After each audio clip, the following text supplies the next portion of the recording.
오늘 요한복음 6장 10절에서 13절의 말씀은 예수님이 오병이어 물고기 2마리와 보리떡 5개로 5,000명의 장정을 먹이신 기적의 사건을 기록하는 내용입니다.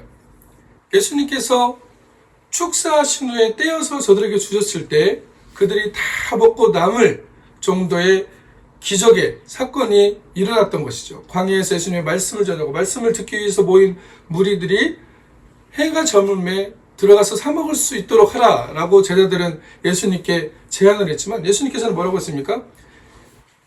어린아이가 가져온 보리떡 2개와 떡 5개, 이것으로 무엇을 할 수 있겠습니까? 라고 가져온 그 보리떡 2개와 보리떡 5개와 물고기 2마리가 예수님의 축복을 통하여서 저희가 원하는 대로 먹고 12광주리가 남았다는 그 기적과 이사의 사건을 기억하고 있습니다.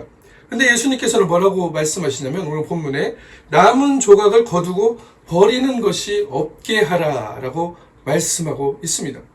왜 남은 조각을 거두고 버리는 것이 없게 하라고 예수님께서는 말씀하셨을까? 그거 남은 거 다른 친구들에게 갖다 나눠줘라. 남은 거 갖다가 아직도 못 먹은 사람들 싸가지고 가게 하라 할 수도 있었을 텐데 그 남은 조각을 거두고 버리는 것이 없이 하라 라고 예수님께서는 제자들에게 요청하였습니다. 그래서 그것을 거두어 보니 보리떡 5개로 먹고 남은 조각이 12바구니에 찼더라 라고 말씀하고 있는 것이죠.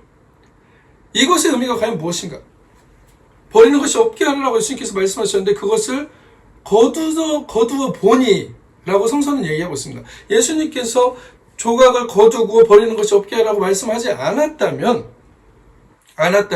아마 사람들은 그냥 남은 거 싸가지고 갔을 것이고 남은 거 그냥 더 먹고 싶은 사람 더 먹고 친구들에게 갖다 주기도 하고 그랬을 것이에요. 그렇죠? 그런데 예수님께서는 뭐라고 했냐면 다 먹고 남았으면 그 남은 조각을 거두고 버리는 것이 없이 하라라고 제자들에게 명령했던 것입니다. 우리의 삶에서 하나님의 기적이라는 것을 우리는 많이 체험하고 있습니다. 기적이라는 게 무엇이에요? 우리가 살아가면서 하나님의 도우심을 강권적으로 받는 것을 기적이라고 하죠. 그렇죠? 하나님께서 우리를 강권적으로 도우시고 우리의 생각을 넘어서는 그 놀라운 사건들을 일으키셨던 것을 우리는 기적이라고 이야기를 하고 있습니다. 과연 우리에게 삶에서 얼마나 많은 기적들이 내 인생길을 살아오면서 있었는가라는 걸 돌이켜볼 때 우리에게는 사실 삶을 살아가는 순간순간마다 기적의 순간들이 엄청나게 많이 있었다는 것을 우리 스스로 고백할 수밖에 없습니다. 모든 이의 삶 가운데서 하나님의 도우심과 하나님의 놀라우신 인자와 은혜로 우리의 삶을 인도하고 계신데 어떻게 돼요? 우리는 시간의 흐름을 통해서 인간은 망각하게 됩니다. 그때 그러셨나? 그때 그게 그냥 우연히 된 거 아닐까? 내가 하나님께 기도하고 하나님이 나를 도와줘서 된 게 아니고 그거 그냥 된 거야 라고 우리는 어쩌면 그 망각의 기능을 통해서 이제는 기적을 뭐라고 합니까? 그냥 기적이 우연이었다 아니면 기적이 하나님이 아니고 그냥 자연 발생한 것이다 라고 치부해버리는 경우가 많다는 것을 얘기하고 있습니다. 때로는 그거 자체를 잊어버릴 때가 많아요. 하나님이 나와 어떻게 함께 하셨고 하나님이 나를 어떻게 인도하셨는지 내 삶 가운데서 하나님께서 어떻게 그 미세한 순간들을 인도하고 계셨는지를 그 순간에 기뻐하고 감사하고 했을지라도 시간이 가면서 점점 그 감격과 기쁨과 그 놀라운 하나님의 함께 하셨던 것을 잊어버릴 때가 많다는 것입니다. 오늘 오병이의 사건은 어떻습니까? 물고기 2마리와 보리떡 5개로 5,000명을 먹인 게 이게 보통 일이냐는 것이죠. 어떤 사람들은 얘기합니다. 그거 그냥 상징적으로 얘기한 거야. 상징적으로 얘기한 거예요. 상징이 아닙니다. 성서에 기록된 말씀은 우리가 그 말씀 그대로 믿을 때만이 우리의 삶에서도 똑같은 기적이 일어나게 되어 있다는 것을 성서는 이야기하고 있는 것이에요. 우리가 기적만을 추구한다는 것이 아닙니다. 기적은 여러 가지 모양으로 드러나지만 당신들이, 내가, 여러분들이 지금 숨쉬고 살아가고 있는 것만도 기적이에요. 우리가 삶을 살아가면서 얼마나 많은 죽음의 순간들과 대면하는지, 재난의 순간들과 대면하는지 여러분들은, 나는 알지 못하고 지나는 것들이 얼마나 많은지 알 수가 없습니다. 죽음의 수용소라는 라는 책을 쓴 빅터 프랑클이라는 의미치료의 대가죠. 유대인 수용소에서 살아남은 사람 중에 한 명입니다. 그 사람이 심리학자로서 또는 정신과 치료 의학자로서 죽음의 수용소라는 책을 쓰면서 사람에게는 의미가 있는 일들이 남아있을 때만이 생존할 수 있는 가능성이 높아진다는 것을 그 죽음의 수용소에 자기가 경험한 그 책의 내용으로 쓰면서 의미치료라는 그 심리학의 치료에, 정신과 치료의 한 분야를 개척한 사람이었습니다. 과거의 일들이나 부모로부터 받은 상처나 트라우마, 이런 것들이 나를 누르고 있는 것들을 해결해서 심리를 치료하는 것이 아니고, 그들의 정신을 치료하는 것이 아니고, 그 사람의 삶에 의미 있는 삶을 부여함으로 인해서, 그 안에서 의미 있는 삶을 발견함으로써, 의미가 뭐예요? 내가 감사할 수 있는 삶을 발견한다는 것입니다. 이 삶에 의미가 있다는 건 뭡니까? 정말 내가 살아가야 되는 이유가 있구나. 내가 살아가야 되는 삶의 이유가 있구나. 감사할 수 있는 그 길들이 보이는구나라는 것을 봤을 때 사람은 놀라운 능력들을 일으킬 수 있고, 삶의 의지를 일으킬 수 있고, 그 삶을 끝까지 지탱하려는 그 희망을 놓치지 않는다는 것을 말씀하고 있습니다. 이 사람이 유대인 수용소에서 어떤 얘기를 하냐면, 하루는 자기와 같은 많은 사람들이 택함을 받았어요. 선택을 받아서 수많은 방을 지났습니다. 한 방을 지날 때마다 친구들이 사라져요. 그들은 어디로 사라지는 겁니까? 실험실로 사라지는 거예요. 죽는 거예요. 그들이 거기서 선택을 받고 방을 지나가면서 빠져나간다면 그들은 죽는 것입니다. 근데 그 당시에는 그게 무엇인지도 몰랐다는 것이에요. 그리고 나서 30분이라는 시간을 방을 여러 개를 돌고 자신은 다시 자기가 있던 방으로 돌아왔다는 것입니다. 그러나 그들과 그 빅터 프랑클과 함께 나갔던 다른 친구들은 돌아오지 못했다는 것이에요. 나중에 알고 보니 그게 다 죽음으로 가는 길들이었는데, 방들이었는데, 얼마나 많은 죽음의 순간들을 내가 30분 안에 돌아와서 내 자리로 다시 왔는지, 그것을 자신이 발견하고 엄청난 놀라움을 느꼈다는 것을 얘기하고 있습니다. 우리가 죽음이라는 것을 내가 늙어서 죽고, 나에게 조금 더 삶의 시간이 있다고 생각할 수 있지만, 사실 우리가 어느 순간에 수많은 재난의 유혹과 죽음의 위협들이 나를 내가 모르는 순간에 스쳐갔는지를 알지 못한다는 것이죠. 그것이 바로 기적이었는데, 그것이 바로 내 삶의 기적이었는데, 기적 자체를 알아차리지 못하면서 우리는 우리 삶에 나는 하나님이 사랑하지 않으시나 봐. 나는 하나님께 감사할 요건이 없어. 나는 삶에 살아갈 이유가, 의미를 발견하지 못하겠어라고 말하는 사람들이 많이 있다는 것입니다. 성서는 오늘 뭐라고 얘기하십니까? 예수님께서 남은 조각을 거두고 버리는 것이 없게 하라. 예수 그리스도의 축복을 통하여서 우리의 삶에 들어온 이 놀라운 기적의 사건을 기념하라는 얘기를 하고 있는 것입니다. 이 남은 조각을 가지고 뭘 했어요? 제자들이 그것을 전부 걷어보니까 이 보리떡 5개로 이것으로 시작해서 먹고 남은 기적의 결과물들이 12바구니에 가득 찼더라라고 말씀하고 있는 것입니다. 예수님은 우리의 삶을 예수 그리스도를 통하여서 충만하게 채우시고, 영적인 것, 혼적인 것, 육적인 것, 모든 것들을 풍성하게 채우시겠다라고 약속하시면서 우리에게 이 기적의 사건들이 너의 삶에서도 드러날 것이라는 것을 말씀하고 있는 것입니다. 이것을 기념하라. 이것을 놓지 말고 끝까지 기억하고 있으라는 것이죠. 우리의 삶의 의미가 어디 있냐는 것입니다. 우리가 예수님을 통해서 감사할 수 있는 것을 발견하는 것, 우리의 삶의 의미를 발견하는 것. 이 사람들, 심리학자들은 의미를 발견해서 당신들이 치료가 될 수 있습니다. 당신이 그 희망을 붙들고 살아갈 때 당신의 삶에 놀라운 동력을 발견할 수 있을 것입니다라고 의학적인 관점에서 얘기를 하지만, 사실 성서는 이미 그것에 대해서 얘기를 하고 있다는 것입니다. 너의 삶의 의미가 무엇이냐, 네가 왜 여기서 살아가고 있느냐를 하나님께서는 묻고 계신다는 것이죠. 그 질문을 이미 주셨어요. 그리고 답을 이미 우리에게 허락하셨습니다. 어떤 답을 주셨습니까? 저희의 원하는 대로 주시다. 예수께서 떡을 가져 축사하신 후에 앉은 자들에게 나눠주시고 고기도 그렇게 저희의 원하는 대로 주시다. 예수 그리스도와 함께 우리가 걸어가는 삶 안에 있다면, 그것을 발견한다면 하나님께서는 모든 이들에게 그 과정으로 초청하시죠. 하나님은 여러분들과 모든 사람들과 함께 그렇게 숨쉬고 계시고 여러분들에게 햇빛과 비를 주시면서 살아갈 수 있는 은혜와 축복을 베풀어 놓으셨습니다. 그런데 이것을 예수 그리스도 안에서 우리가 누리려고 하지 않고, 예수 그리스도는 그 복의 근원으로 들어가는 그 연결의 문을, 양의 문이신 예수 그리스도, 우리의 죄를 대속하시고 우리의 모든 것들을 책임지시는 예수 그리스도를 통하여서 우리가 이것을 누리고 행복하게 나의 삶의 의미를 찾으려 하지 않고, 내가 무엇인가를 이루었다는 것을 어떻게든 드러내고 싶어 한다는 것입니다. 사람. 그래서 그것이 이루어지지 않으면 절망하게 되는 거예요. 이제는 삶의 의미가 없어. 그 삶의 의미가 없으면 살아갈 이유가 없다는 것이죠. 그렇게 사람은 쉽게 무너져 내려버리고 마음이 낙심하게 됨으로 인해서 그 삶의 의미조차도 잃어버리는 것이 인간이라는 존재입니다. 하나님은 뭐라고 말씀하십니까? 낙심하지 말라고 얘기하시죠. 왜?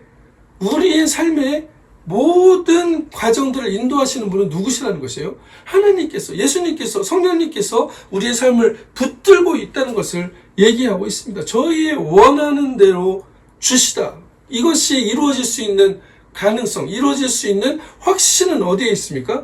예수 그리스도와 함께 있을 때만이 가능하다. 성령님과 함께 동행할 때만이 우리의 삶 가운데서 하나님의 지혜로 우리의 모든 소원을 간구하게 되고, 하나님의 지혜로 우리의 모든 소망을 알게 되고, 이것이 하나님이 이루셨다는 것을 우리가 고백할 수 있는 그 능력의 기적의 현장으로 우리의 삶에 드러난다는 것입니다. 나의 소원만을 만족하는 것이 아니고 내 소원을 만족해 하시며 이 소원을 만족해 하는 것을 하나님께 영광 돌릴 수 있다는 것을 얘기하고 있는 것이죠.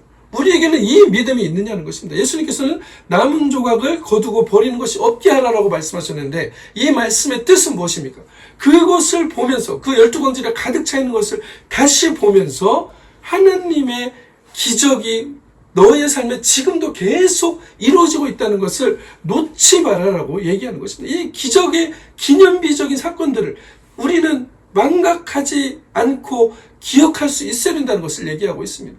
여러분들의 삶의 순간순간에 수많은 기적들이 일어나고 지나갔는데 그것들을 감상하지 않고, 그것을 하나님께 영광 돌리지 않고 당연한 것으로, 때로는 우연인 것으로, 때로는 내가 알지 못하고 지나간 것이 많았다는 것입니다. 그래서 뭐라고 합니까? 범사에 감사해야 되는 이유가 뭐예요? 내가 알지 못하는 부지 중에 일어난 기적들이 수천만 가지라는 것을 얘기하고 있습니다. 내 몸에서 지금 어떤 일들이 내 몸 안에서, 이 작은 우주 안에서, 이 세포라는 작은 소우주 안에서 어떤 일들이 일어난지도 모르면서 이것을 지탱하고 움직이시고 나에게 모든 것들을 감사와 은혜와 축복으로 주시길 원하시는 하나님을 인정하지 못하기 때문에 우리의 삶에 수많은 불평과 불만과 의심들이 생겨난다는 것을 얘기하고 있습니다. 하나님은 여러분들을 사랑하고 계시고 여러분들에게 복 주시길 원하시고, 그 복을 통해서 하나님이 분명히 함께 하심을 우리의 삶에 드러내기를 원하신다라고 얘기하고 있어요. 성경의 처음부터 끝까지 관통하는 것이 무엇입니까? 예수 그리스도 이잖아요. 하나님이 우리를 사랑하신다는 하나님의 사랑이잖아요. 예수 그리스도의 뜻이 뭡니까? 예수와 하나님은 구원이시다. 무엇을 구원한다는 것이에요? 마지막 날에 우리를 들어 올리셔서 하나님의 나라로 이끄신다는 그 구원도 있지만, 우리의 삶에서 하나님이 약속하신 이 약속의 축복들을 누리면서 살아가게 하겠다. 너가 만든 그 네 세상에서 네 스스로 왕이 되어가지고 아둥바둥하면서 지옥과 같은 경쟁과 비교와 그 불평과 불만과 그 안에서 살아가지 말고 예수 그리스도 앞으로 나아오라는 것을 얘기하고 있습니다. 그렇게 될 때만이 우리의 삶에 내 안에 평안이 있고, 내가 환경에 휘둘리지 않고 믿음의 확신을 가지고 승리 주신 하나님을 바라보며 기적의 사건들을, 나의 삶의 의미를 발견하고 그 의미를 가지고 내 삶의 희망을 놓지 않고 하나님이 주신 승리의 사건을 향하여 끝까지 인내하고 나아갈 수 있다는 것을 얘기하는 것입니다. 히브리서 11장 6절, 믿음이 없이는 기쁘시게 못하느니 하나님께 나아가는 자는, 내가 하나님을 믿는다면 반드시 그가 계신 것과 그가 어디 계시다는 것이에요. 하나님 그냥 계세요.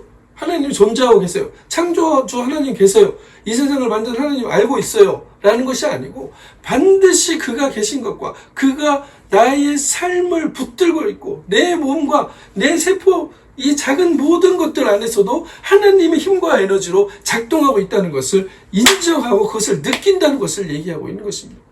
하나님은 나의 힘이시다. 하나님은 나의 구원이시다. 하나님은 나의 능력이시다. 나의 피할 바위시다. 이게 다 무슨 말씀이에요? 하나님이 나를 항상 붙들고 계시다는 것을 말씀하고 있는 것입니다. 나를 만세전부터 기억하시고 창조하시고 내 삶의 모든 것에 관여하고 계신 그 하나님, 이미 세상을 창조하고 지구 밖으로 떠나서 저 멀리 천국에서 우리를 바라보고 계신 하나님이 아니라 무소부지하신 하나님, 어디든지 계신 그 하나님이 하나님께서 나의 삶의 모든 것들을, 내 세포의 모든 것들 하나하나를, 양자, 전자, 돌아가고 있는 그 회전 속도의 그 하나하나를 붙들고 계신다는 것을 말씀하고 있는 것이에요. 하나님이 이렇게 내 삶에, 내 몸에, 내가 숨쉬고 있는 이 공간에 온 우주에 관여하고 계신데도 하나님이 반드시 그가 계신 것과 하나님이 계신지 안 계신지 항상 우리는 생각하고 있다는 것입니다. 반드시 그가 계신 것과 이것을 논할 여지가 사실은 없어요. 하나님이 있냐 없냐. 이것을 논하는 것 자체가 무의미합니다. 왜 근데 하나님은 창조주로서 이 온 세상의 주관자로서 우리의 모든 것들의 시작이 되시고 끝이 되시는 분인데 우리가 창조주 하나님을 있다 없다라고 논하는 것, 내가 알지 못하기 때문에 있냐 없냐라고 논하는 것 자체가 의미가 없는 거예요, 사실은. 그럼에도 불구하고 인간은 그 연약함을 붙들고 살아가기 때문에, 그 한계를 붙들고 살아가기 때문에 하나님이 반드시 계신 것을 확신하며 살아갈 때 우리 삶의 의미가 부여가 되고 우리 삶의 희망이 부여가 되고 우리 삶의 희망과 축복이, 그 넘치는 12광주리의 축복이 우리에게 다시 드러나게 된다는 것을 말씀하고 있는 것입니다. 이것을 붙들 수 있는 것은 바로 믿음이다.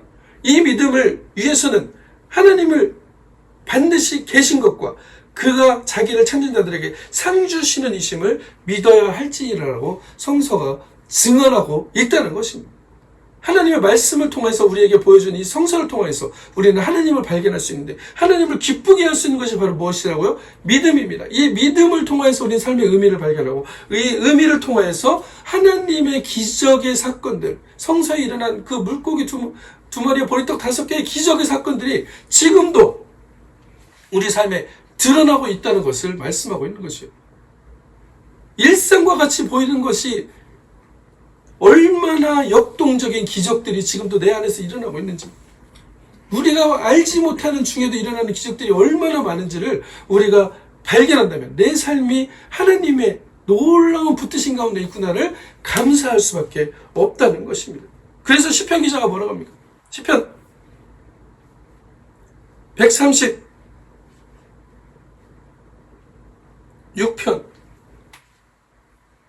홀로 큰 기사를 행하시는 이에게 감사하라.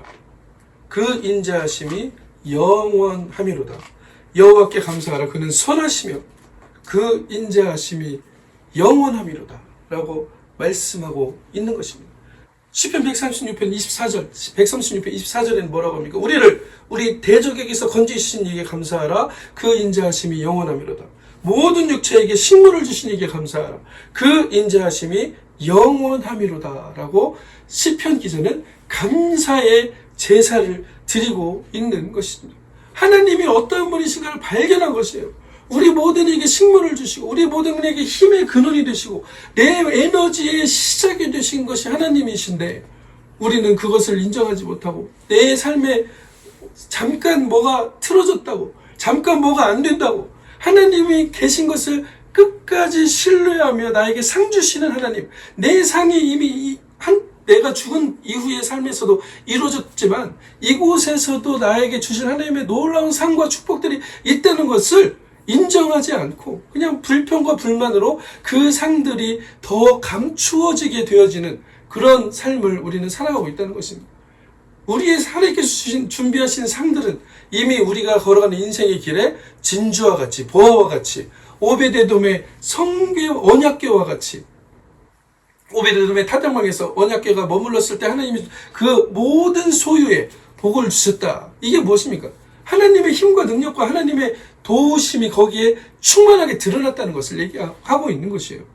하나님이 계신 곳에는, 하나님이 역사하시는 곳에는 모든 축복들이 그렇게 드러날 수 있다는 것을 성서는 단적으로 보여주고 있는 것입니다. 성궤가 무엇입니까? 언약궤가 무엇입니까?